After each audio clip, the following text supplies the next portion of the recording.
ગુજરાતમાં છેલ્લા ઘણા સમયથી છૂટો છવાયો વરસાદ પડી રહ્યો છે, પરંતુ હવે ક્યાંક તહેવારોની સિઝન શરૂ થઈ રહી છે અને આ જ તહેવારોની સિઝનમાં ગુજરાતમાં ભારે વરસાદ પડી શકે છે એવી શક્યતાઓ દેખાઈ રહી છે। સૌરાષ્ટ્રની જો વાત કરવામાં આવે તો સૌરાષ્ટ્રમાં જે લોકમેળા યોજાતા હોય છે જન્માષ્ટમીના તહેવારને લઈને, તેની પણ ક્યાંક ને ક્યાંક વરસાદ વિઘ્ન બની શકે છે એવી શક્યતાઓ અત્યારે હાલ વ્યક્ત કરવામાં આવી છે। સૌથી પહેલા તો હવામાન વિભાગ દ્વારા આગામી દિવસોને લઈને કઈ આગાહી કરવામાં આવી છે એને સમજવાનો પ્રયત્ન કરીએ।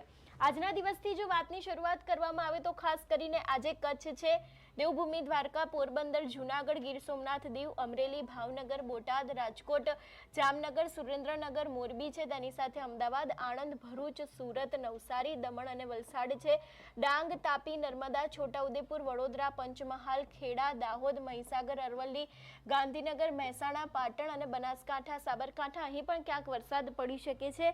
આજના દિવસે છૂટો છવાયો વરસાદ પડી શકે છે, હળવો વરસાદ પડી શકે છે એવી શક્યતાઓ વ્યક્ત કરવામાં આવી છે હવામાન વિભાગ દ્વારા। એ બાદની જો વાત કરવામાં આવે ખાસ કરીને તેના પછીના દિવસની એટલે કે 14 તારીખની ગુજરાતની અંદર એ જ પરિસ્થિતિ દેખાઈ રહી છે। સમગ્ર ગુજરાતની અંદર છૂટો છવાયોનો હળવો વરસાદ જોવા મળી રહ્યો છે।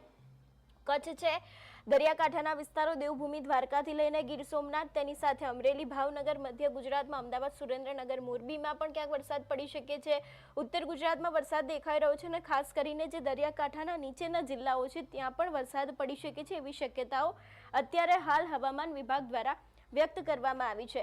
તેની સાથે જો વાત કરવામાં આવે તેના પછીના દિવસની કચ્છમાં વરસાદ પડી શકે છે, દરિયાકાંઠાના વિસ્તારોમાં, મધ્ય ગુજરાતમાં, ખાસ કરીને ઉત્તર ગુજરાતમાં ક્યાંક ભારે વરસાદ જોવા મળી શકે છે એવી શક્યતાઓ છે અને નીચેના જે ભાગો છે ત્યાં પણ ક્યાંક ભારે વરસાદ પડી શકે છે એવી શક્યતાઓ છે।